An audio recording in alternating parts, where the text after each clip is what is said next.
Სახით მამისათა და დისთან სულთეთმიდისათა გილოცავთ დიდებულ დღესასწაულს, მინდა დიდმოწამე მარინეს შენებას, ტაძრის დღესასწაულს და საქრისტიანოს. ეს ნიშანია, რომ წმინდათა გახსენება მათი ცხოვრებისა, მათი ღვაწლისა ჩვენ გვჭირდება სულიერად გამხნევისათვის ჩვენი და მაგალითის საჩვენებლად როგორ უნდა ვიცხოვროთ ჩვენ და აი აქ არის ორი ასე ხარე ერთი ეთნიკურად ებრაელები და თან უფლის მოწაფეები რომელთა დაყვებიან მას ყველგან და არის ქანანელი დედაკაცი სადაც გამოდიოდა საგანგებოდ რომელიც არ არის თვათე ბიბლიის ცოდნე და წმინდა წერილის, მაგრამ იცის რომ უფალი არსებობს ამ ქვეყანაში. და აი მოდის თავის გაჭირებით და მაგრამ ჯერ მიმართავს პირადად რომ ესო ძეო დავითისაო შემიწყალე მე არსული ჩემი არსე და არსე არის და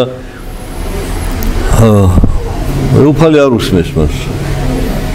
მოწაფეებს შეწუხებული არიან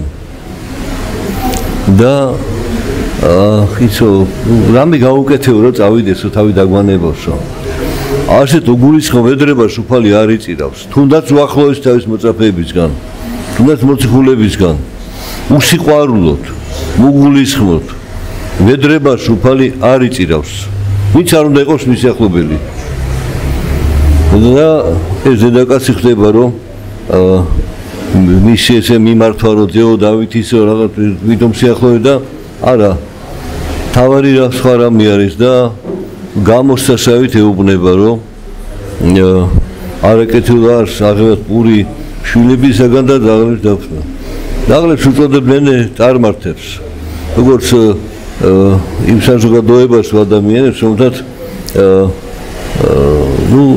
ბუნებითად რაღაცას აკეთებენ სიკეთეს ბუნებითად მაგრამ გონებით და რწმენით არ არიან შემეცნებელი უფლისა და მაგრამ საოცარი პასუხი არის ხო რომ დაღლების ხო ჭამენო თავის ბატონის სუფრისგან და ნაცეცებით ცვიო რომ კი ბატონო მეტოდოს მე დაღლი უგუნური შეუმეცნებელი არ შემეცნებელი ღვთისა და რას ვითხოვ ნამცეცებსო იმათ რომ დააკლებო მიეცირო კი მაგრამ რაღაცა ხო ცივა და ის მცირე რაღაცა ხოვ და ამიტომ თავი დაიმდაბლა სიმშვიდე გამოაჩინა სიყვარული თავის შვილის მიმართ და რწმენა რომ უფალს ძალუც განკურნება მაგრამ ვედრება უნდა იყოს თამდაბლობით რწმენით სიყვარულით აი ორი მაგალითი არის ჩვენთვის მოცემული და რატო ვიხსენებთ რომ დიდად მოწამე მარინეს სწორედ აი ასეთი თვისებებით იყო დაჯილდოებული ღვთისაგან და მოწობდა ჭეშმარიტ სარწმუნოებაზე და უკან არ იხევდა ეს ჩვენთვისაც არის გაკვეთილი ვიწოთ რომ იცი და ეხა იმ საუკუნეებში იყო მოწამეობა და ეხა სხვა დრო არისო რა დრო არისო 50 წლის წინ როგორ დევნაში იყო ეკლესია და კიდე 70 წლის წინ ამდენ დევნაში იყო და უკვე გასულ საუკუნეში 20 წლებიდან სულ ნახევარი საუკუნე დევნაში იყო ეკლესია. ნგრევა, დახოცვა, გადასახლება, დაცინვა, მაშხეთ აგდება, დამცირება, შეურაცხყოფა. მორწმუნემ ეს მოითმინა, გადაიტანა. რწმენით მოითმინა, რწმენით გადაიტანა, ძალა მიეცა მოთმინებისა. დაიმდადა თავი და გულში კი იცოდა, რომ საწყლებო თქვენ არ გესმით რა საკეთებთო. ადრეს ანგრეთ რა დაგიშალხეთ ადრება. ხატე შეურაცხყოფთ იმ სახე იმ პიროვნებებისა, რამე შეურაცხ მოგაყენა, რატო? რამ გაგაბოროტა თქვენ? უღმერთობამ გაგაბოროტა. უშიყვავნ გაგაბოროტა. ურწმუნოებამ გაგაბოროტა. და საცოდავები ხართო. აი ესე მიუხედავთ იმ საზოგადოება აყვა ათეისტურ აგრესიულ ეს პროპაგანდას და დაშორდა ეკლესიას, მაგრამ ერთგულნი დარჩენ ეკლესიისანი მცირედნი, მაგრამ ჯობს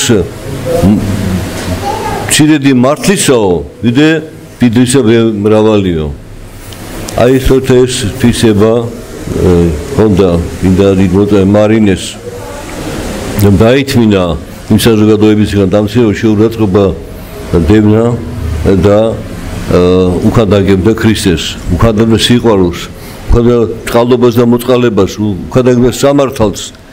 ასე მართლაც ჩვენ ეხლა სხვანაირი ტალღა წამოვიდა, ხო, არ ანგრევენ, არ დევნიან, მაგრამ შეურაცხყოფას გაყენებენ.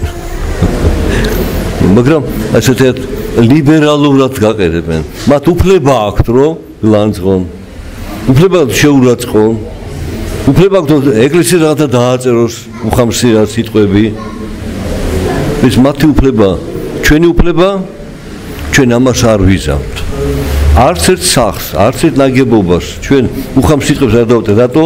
ჩვენი პირიდან სიტყვა სიმართლისა და წყალობის და სიყვარულს გამოდიოდეს და არა შეურაცხყოფის დამცირებისა. აქედან ჩანს რა სული ტრიალებს იმ ლიბერალურ ცივილიზებულ სამყაროში. ამ პარტავნების, განკითხვის და განსხვავებული აზრის დევნელები არიან. თვითონ იძახიან, რომ ყველა საქ უფლება თავის აზრი გამოხატოს, მაგრამ მორწმუნემ არა. აი საოცარი და ჩვენც ისევ დევნაში ვართ, მაგრამ ლიბერალიზებულ დევნაში ვართ, ასე ვთქვათ. უფლება მათ აქვს დაცვა ილაპარაკონ. ჩვენ უფლება არ აქვს. თურმე ის როცა გლანძღავს ეს სიტყვის თავისუფლების უფლება არის და ჩვენ რომ გავაკრიტიკოთ, ნიშნავს რომ ჩვენ ახლა დავამცირეთ სხვა ადამიანი და ეს არ შეიძლება. ჩვენ არ ვლანძღავთ. ერთხელ ერთ-ერთ პრეზიდენტმა, ну რა ქნიშნულო სახელს უთხრა უწმიდესო, რატომ აკრიტიკებთო მეოდა? პატრიარქო, მე თქვენ არ გაკრიტიკებთო. მე თქვენ უკეთეს გთავაზობთო, მაგრამ თქვენ არ ღებულობთ ამასო და ხო და აი უკეთესის გარჩევა რო აღარ ის ადამიანმა, რატო? მისის თავარი უკეთესია, რომ მისი აზრი, მისი სურვილი, მისი ნება ღვთისა მას არ აინტერესებს.